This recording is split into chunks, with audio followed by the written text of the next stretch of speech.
The sun was just beginning its slow, deliberate descent behind the jagged silhouette of the distant mesa,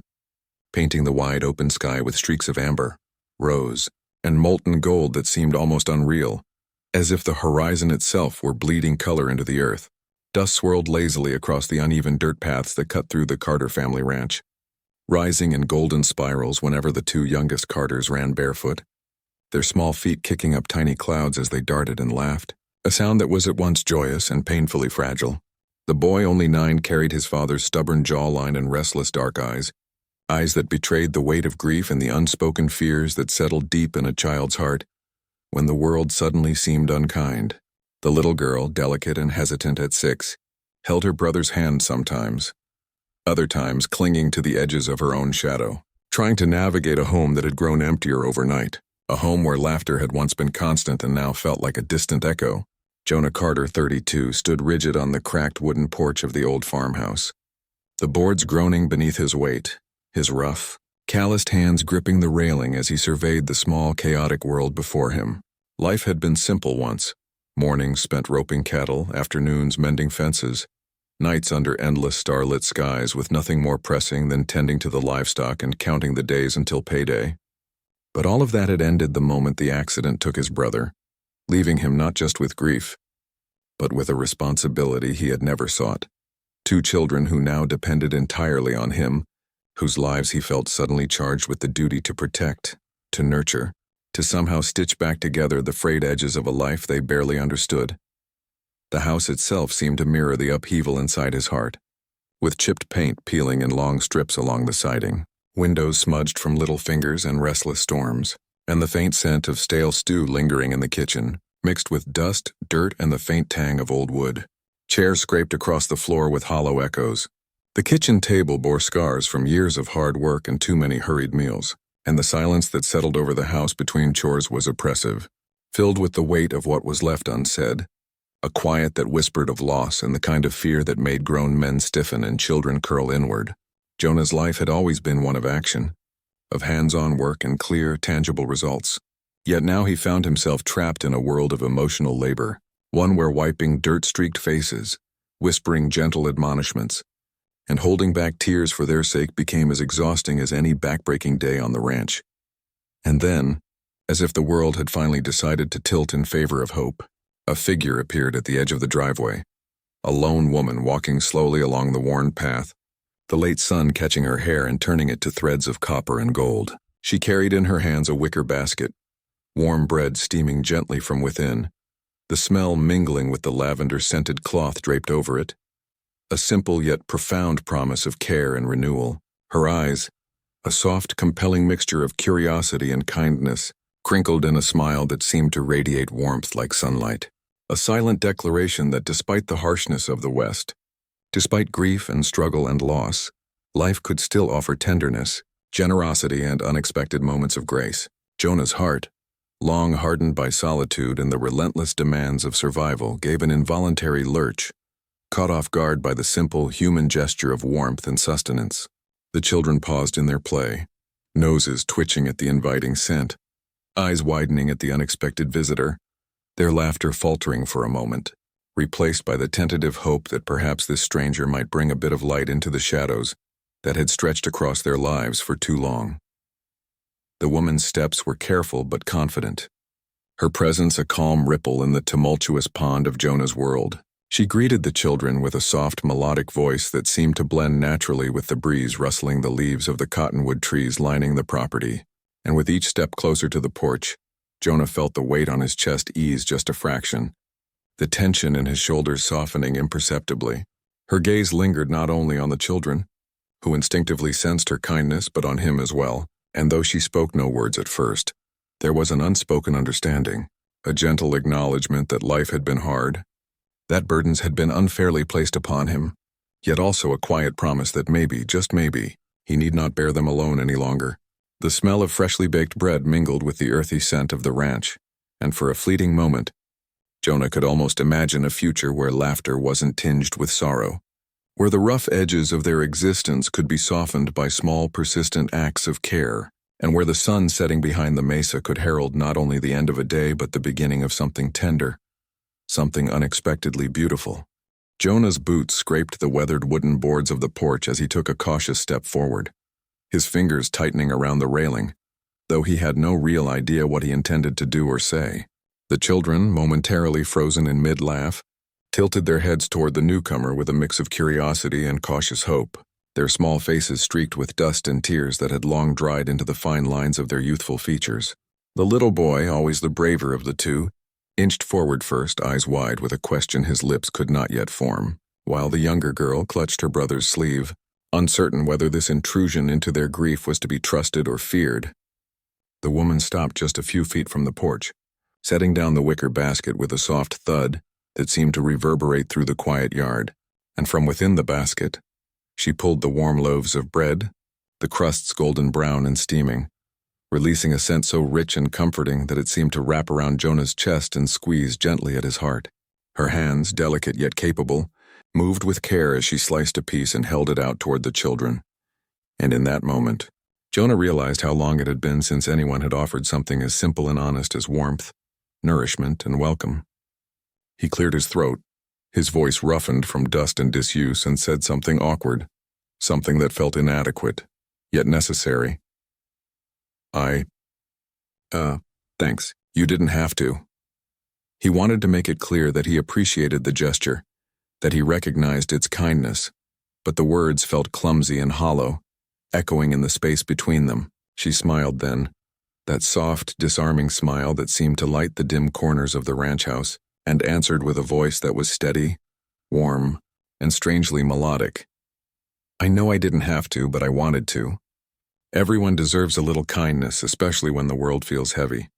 The children, sensing the sincerity in her tone, moved closer, their small hands reaching hesitantly for the bread, their tentative smiles breaking through the veil of recent sorrow as they sniffed the air and nibbled carefully at the warm crusts, eyes brightening with a joy that Jonah had almost forgotten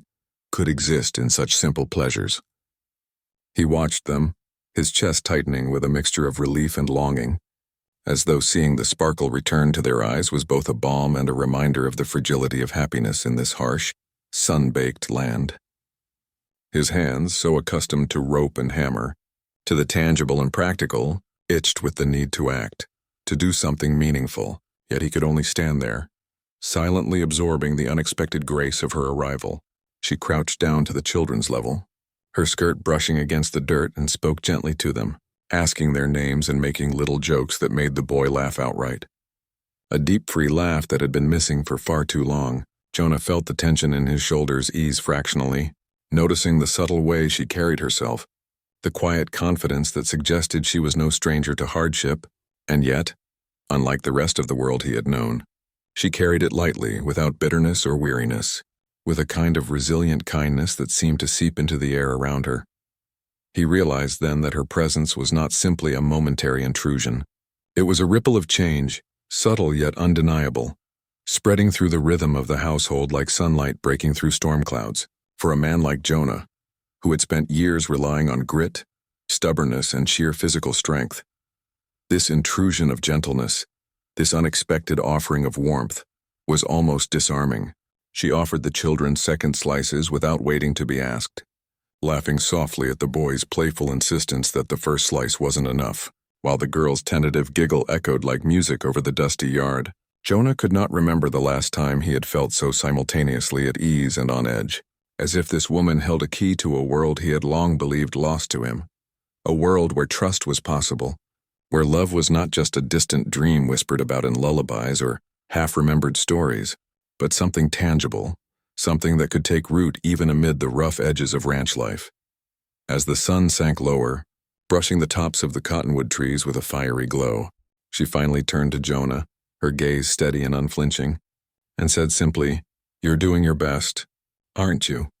There was no judgment in her voice, no condescension, only the soft recognition of a man who carried more than his share of burdens,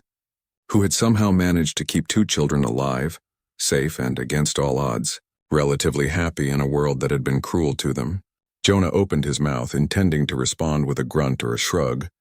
but words failed him, and instead he found himself simply nodding, a gesture heavier and more vulnerable than any statement he could make. She smiled again, a knowing, compassionate smile, and in that moment, Jonah felt a strange mix of relief, anxiety, and something far more elusive. A flicker of hope that perhaps, with her presence, life might begin to feel a little less lonely, a little less heavy, and maybe, just maybe, a little more like home. As the shadows lengthened and the first hints of twilight crept over the mesa, Jonah observed the small miracle unfolding before him, his children laughing, eating, and slowly shedding the shrouds of grief that had hung over them like heavy blankets. He watched her laugh with them, the sound mingling with the whisper of the wind through the tall grass, and felt a stirring in his chest he had long suppressed, a recognition that the world could still surprise him with moments of beauty, tenderness, and unanticipated connection. In the quiet that settled afterward as the children returned to their games and she busied herself wiping crumbs from the table, Jonah understood that this encounter was not merely chance. It was a turning point, subtle but profound, a moment when the world shifted slightly on its axis, offering the possibility of something more, something warmer, brighter, and undeniably human, to enter his life and the lives of the children he had been entrusted to protect. And though he could not yet name it, could not yet define what it would mean, he felt it in his bones. The beginning of a story he had never expected to live, a story that, for the first time in a long while, felt like it could be worth telling. The next morning arrived in a wash of pale gold and soft pink, the sun climbing over the rugged horizon with the slow, inevitable certainty that the west demanded, casting long shadows across the sprawling ranch and waking every corner of the farmhouse with its gentle insistence. Jonah, who had been awake since before dawn, had already saddled the horses, fed the livestock, and checked the fences along the eastern pasture, his body moving on ingrained muscle memory, each motion precise, efficient, and deliberate. But the memory of the previous evening, the woman's arrival with her warm bread and radiant smile, lingered in his mind like a stubborn whisper, threading through the monotony of chores and the rhythmic creak of the windmill turning in the morning breeze. He had always considered himself self-sufficient, perhaps even solitary by necessity, and yet, as he carried buckets of water to the pens, he found himself scanning the horizon, half expecting to see her figure walking toward the barn, a basket in hand ready to offer comfort, companionship, and something unspoken that went beyond kindness. The children, their small faces flushed with sleep, and the lingering excitement of a day that had begun unusually brightly, ran barefoot across the dew-damp grass, laughter spilling into the air like the sweet notes of a wind-chimed melody. Jonah watched them for a moment, the corners of his mouth tightening involuntarily, a mixture of pride, worry, and unacknowledged longing curling in his chest. Raising two children alone was a relentless endeavor, one that demanded every ounce of patience, strength, and resilience he possessed. And yet the presence of this woman, her quiet cheerfulness, and effortless skill in connecting with his children seemed to offer a balm to the cracks that had long run through their lives. When she appeared at the edge of the yard, carrying another basket, this one filled with freshly gathered eggs, a bundle of herbs, and a small jar of honey, he felt a strange stir of awareness ripple through him, a recognition that her involvement in their daily life was slowly shifting the balance of their world from survival alone toward something warmer, more intricate, and undeniably human. She greeted the children first, crouching to untangle their tousled hair and tying it back with a soft ribbon she pulled from her apron, and then offered a brief nod and a smile to Jonah, whose throat felt tight as he realized the simple, extraordinary fact that he was noticing her in ways he had not anticipated. The curve of her smile, the subtle strength in her hands, the warmth that seemed to radiate from her without effort or expectation of return. As the day unfolded, Jonah found himself forced into a strange, uncharted territory, navigating feelings he had long suppressed under layers of duty, rugged independence, and the hard, relentless reality of ranch life. She moved through the chores with a quiet confidence that drew the children to her like moths to a gentle flame, gathering eggs, milking cows, and even assisting Jonah with the morning branding. Her hands deft, precise, and surprisingly strong. Watching her work alongside him, he was struck not only by her competence but by the grace with which she navigated a world he had always thought required brute strength above all else. There was something mesmerizing in the way she spoke to the livestock, a soft, steady cadence that seemed to soothe the animals as much as it calmed the children who clung to his side, their wide eyes following her every motion. Jonah, whose life had been defined by motion and solitude, began to notice the subtle interplay of her presence, the way she laughed softly when the little boy tried to mimic her actions, The way she offered quiet encouragement to the shy girl as she approached the barn gates, and the way she caught his gaze for just a fraction of a second, her expression unreadable yet profoundly affecting, leaving him both unsettled and strangely elated. By mid-afternoon, the sun had risen high enough to burn off the lingering mist that hugged the western plains, and Jonah found himself leaning against the fence, watching her gather a few weeds to feed the chickens, her movements effortless and natural, each step deliberate yet fluid, as if she belonged to this land in a way he had never known he longed for. There was a softness in her eyes, a depth of understanding that made him feel seen in ways he had never allowed himself to be, and he realized that for the first time in years, he wanted more than mere survival. He wanted companionship, partnership, and a connection that transcended duty, obligation, or fleeting kindness. He could feel the tension building within him, subtle yet insistent, a slow pull toward something he was only beginning to name. Yet the presence of the children kept him tethered to reality, reminding him that every action had consequence, every gesture weighed, and yet paradoxically, that very tether made the rising intensity of his feelings all the more profound. When she finally turned to him, her hands streaked with flower and sunlight, hair catching the breeze in soft wild strands, she smiled and offered him a slice of bread from the morning's baking, the aroma warm and inviting. "Eat," she said simply, her voice carrying the soft authority of someone who knows what she offers is good, true, and necessary. Jonah accepted the bread, aware of the way her fingers brushed his hand as she passed it to him, the contact fleeting but electric, a spark that seemed to ignite something long dormant. He chewed in silence, savoring not only the bread but the presence of the woman, whose simple acts of generosity and warmth had begun to weave a quiet magic into the fabric of his daily life. That day, as the sun began its descent once again behind the distant mesa, Jonah Carter understood something profound. Survival alone was no longer enough. Life had returned to his ranch in the form of laughter, warmth, and an unexpected human presence, and with it came the stirring of emotions that had long lain buried beneath work, grief and the stubborn armor of solitude. For the first time in years, he dared to imagine a world where love, tenderness, and connection could flourish even in the unforgiving expanse of the West, and it frightened him as much as it exhilarated him. As the days melted into weeks, the rhythm of the ranch began to shift. Not in its work or its chores, which remained relentless and unforgiving, but in the air, in the very heartbeat of the household that Jonah had once thought would be defined solely by survival and routine.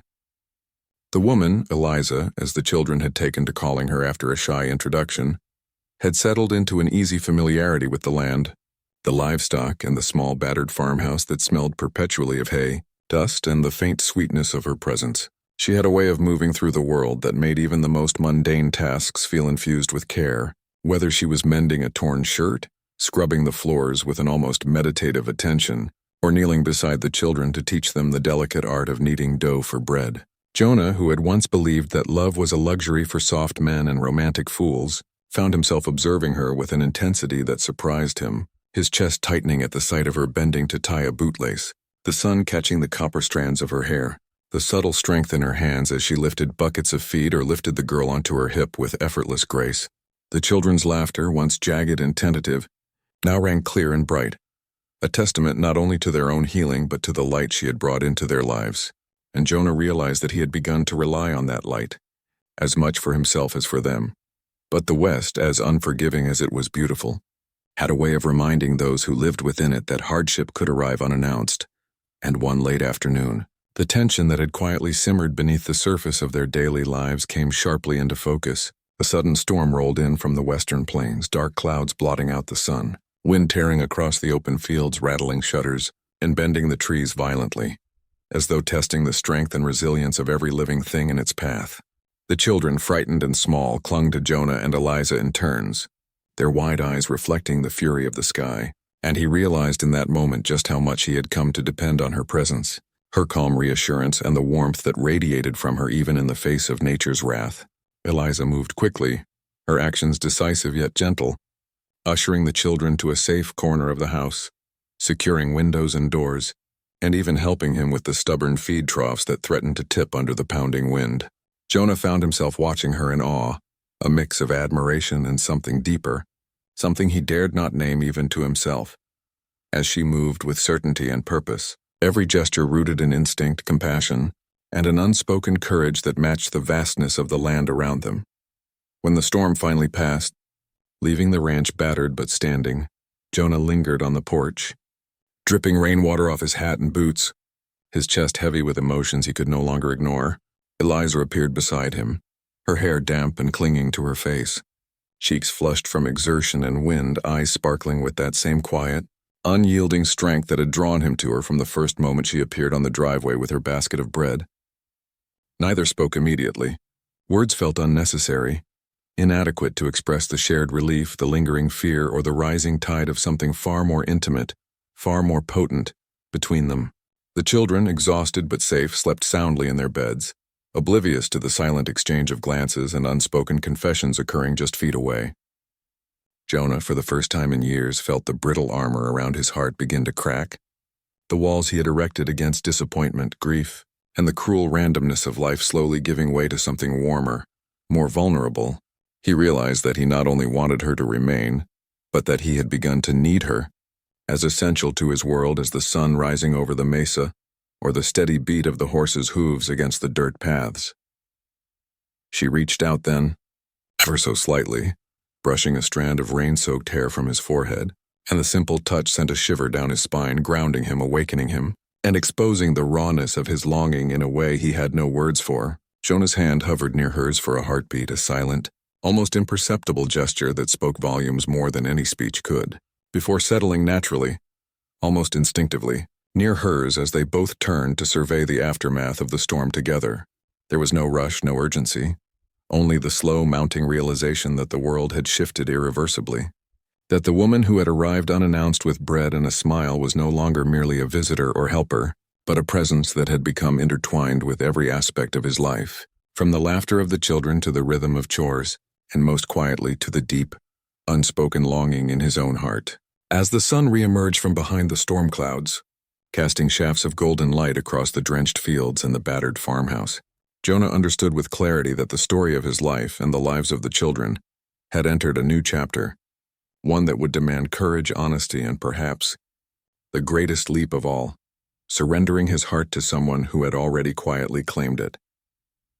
The days that followed the storm carried a quiet transformation over the ranch, subtle yet undeniable,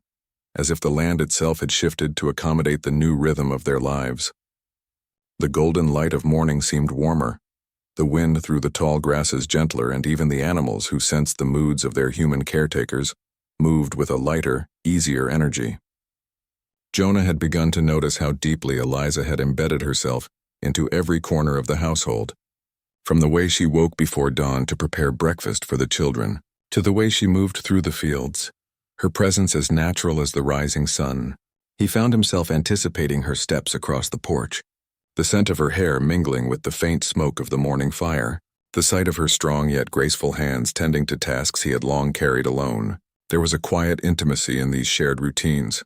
an unspoken trust that had slowly replaced the loneliness that had clung to the farmhouse walls like stubborn ivy. Jonah realized, with a clarity that both startled and comforted him,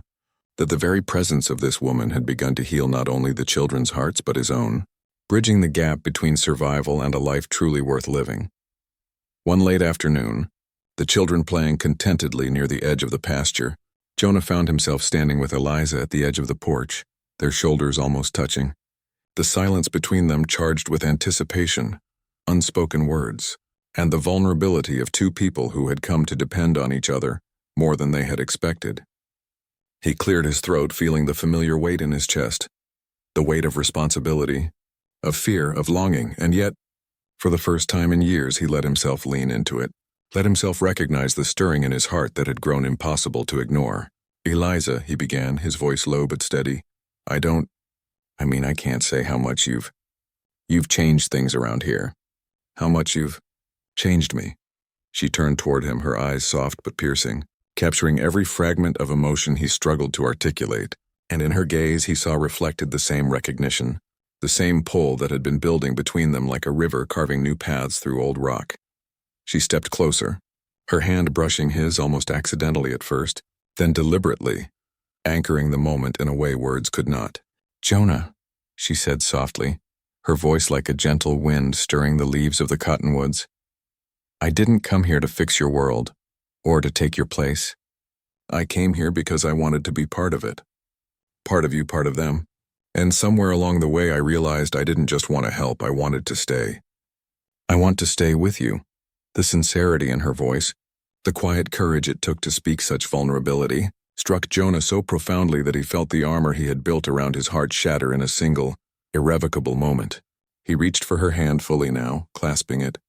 holding it as if it were the most precious lifeline he had ever encountered. And in the simplicity of that touch, every fear, every doubt, every lonely night seemed to dissolve. The children, sensing the culmination of this quiet, invisible tension, ran to them laughing, tugging at their hands, voices full of life and innocence. And Jonah looked down at their faces, then back to Eliza, and realized that the world he had once thought unforgiving and harsh had given him something extraordinary. A family, whole and warm, stitched together not only by necessity but by love, patience, and the unwavering courage to open hearts that had long been guarded. Eliza knelt beside them, brushing the hair from their foreheads, her smile radiant, and Jonah felt the weight of responsibility transform into something infinitely lighter, richer, and far more beautiful than he had ever imagined it could be. The laughter of the children, mingled with the gentle words and soft touch of the woman he had come to love, created a symphony of life that resonated through the farmhouse, the fields, and even the windswept plains beyond, weaving a tapestry of connection, belonging, and hope. As the sun dipped below the mesa, painting the horizon in shades of rose, amber, and violet, Jonah and Eliza stood together on the porch, hands entwined, watching the golden light spill across the land that had tested them, shaped them, and ultimately brought them together. In that moment, Jonah felt an overwhelming sense of peace, a quiet certainty that the future, with all its challenges and joys, would be shared with someone who had become inseparable from the rhythm of his life, and that the children, once lost in grief and uncertainty, were now surrounded by love so steady and unyielding that it promised to carry them through whatever storms lay ahead. He drew Eliza close, their foreheads resting together, and allowed himself to finally feel everything he had been too cautious to acknowledge: the relief, the longing, the warmth, and the profound happiness that comes from discovering, after so much struggle, that home is not just a place, but a person, a family, and a heart willing to meet yours in perfect harmony. And as the last light of day faded into twilight, the ranch seemed to exhale along with him, settling into a newfound serenity, a testament to love's quiet, transformative power and the enduring promise of new beginnings.